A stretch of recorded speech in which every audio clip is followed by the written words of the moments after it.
Tiba-tiba aja, kemarin komentar gua ramai dengan request pembahasan Reflect. Katanya ada cerita spin-off Overlord yang ngebahas tentang Touch Me.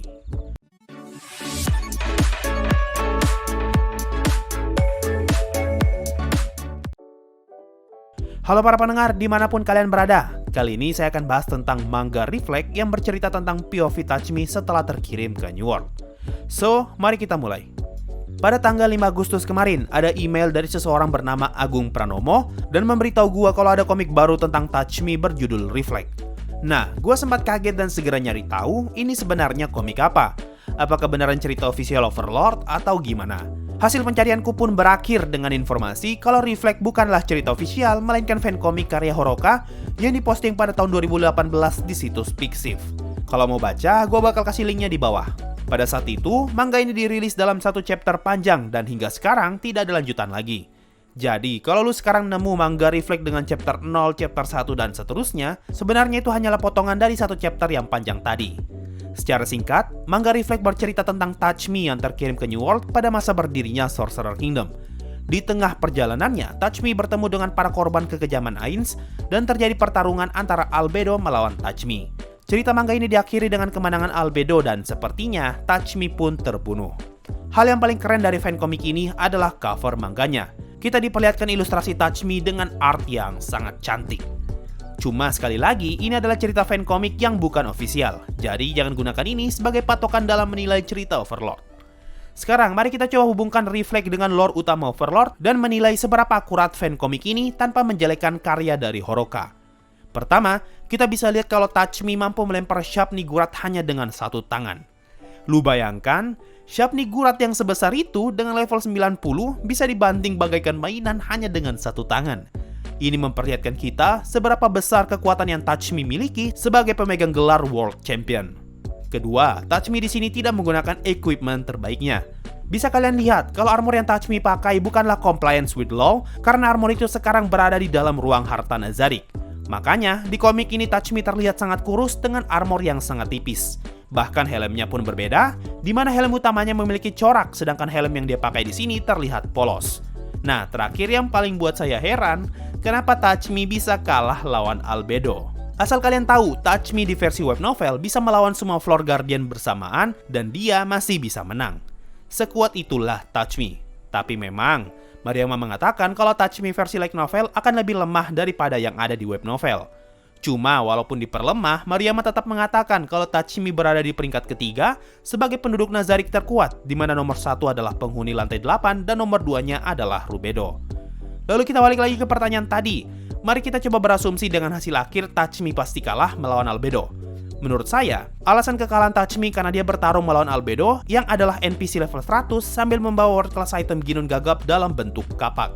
Sedangkan saat ini, Touch Me sama sekali tidak menggunakan item terbaiknya karena semua item itu sudah dia simpan di ruang harta Nazarik. Cuma rasanya masih agak aneh sih, kenapa Touch Me bisa kalah ya lawan Albedo?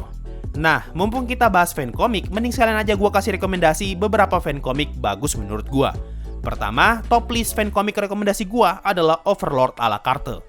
Ini adalah kumpulan fankomik Overlord yang diakui secara ofisial dan telah dilisensi oleh Yen-On. Berhubung ini adalah komik ofisial, jadi saya nggak bisa ngasih link dan silakan cari atau beli sendiri.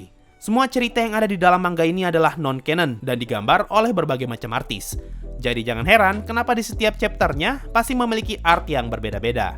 Kedua adalah Passing By karya Astral Bars, dirilis pada tahun 2019 di situs DeviantArt. Ini adalah komik singkat yang bercerita tentang pertemuan Touch Me dan Momon yang secara tidak sengaja berpapasan di pinggir jalan. Walaupun singkat, namun bagi saya ceritanya sangat bermakna. Alasan kenapa Ainz bisa punya skill menjadi warrior karena dia pernah bermimpi untuk menjadi warrior yang keren seperti Touch Me. Makanya dia mengambil skill Perfect Warrior. Nah, dengan backstory seperti ini, pasti akan sangat menarik jika Touch Me bertemu dengan Ainz dalam wujud warriornya. Ketiga, ada fankomik karya Gazari di Twitter pada tahun 2017. Ini adalah fankomik yang bercerita tentang pertemuan Ainz dengan King Hassan dari seri Fate Grand Order. Ceritanya simpel, Ainz secara tidak sengaja terkirim ke suatu tempat setelah menggunakan gate dan malah bertemu dengan King Hassan. Hasilnya terjadi pertarungan di antara mereka berdua, di mana Ainz bersiap dengan skill terkuatnya, yaitu the goal of a life is death. Poin yang paling menarik dari manga ini adalah artnya yang keren parah, apalagi detik-detik ketika Ainz ingin menggunakan skill terkuatnya. Keempat, ada fancomic dengan judul Lock 2 karya Kanpachi, dirilis pada tahun 2016 di situs Pixiv. Manga ini bercerita mengenai detik-detik sebelum Ulbert berhenti bermain Yggdrasil. Di sini diceritakan kalau Ulbert pergi menemui Demiurge untuk terakhir kalinya dan menitip pesan kepada Demiurge untuk menjaga Momonga. Bahkan Ulbert sempat mengubah deskripsi Demiurge agar setia kepada Momonga. Sebuah cerita singkat yang menyedihkan, di mana seseorang yang sangat cinta kepada sesuatu namun harus meninggalkan hal itu karena sudah waktunya untuk berpisah. Kelima, ada fancomic karya Mashiro yang diposting pada tahun 2016 di situs Pixiv dengan judul The Little Leaders. Ceritanya simpel, di mana Ainz berubah menjadi chibi dan diurus oleh para Floor Guardian. Kalau kalian pengen lihat Ainz versi chibi, bisa baca 2 chapter manga ini. Selanjutnya nomor 6 adalah fancomic dengan judul Tanabata karya Sabika BK di Pixiv pada tahun 2018. Ini adalah cerita singkat di mana Ainz ingin merayakan Tanabata bersama para Floor Guardian. Buat yang nggak tahu, Tanabata adalah salah satu perayaan Jepang di mana seseorang menuliskan permohonannya di kertas lalu digantungkan pada pohon bambu. Di sini kita akan melihat permintaan lucu yang dituliskan para Floor Guardian. Terakhir adalah fancomic karya PAI dengan judul Passing On, rilis pada tahun 2018 dalam postingan Twitter.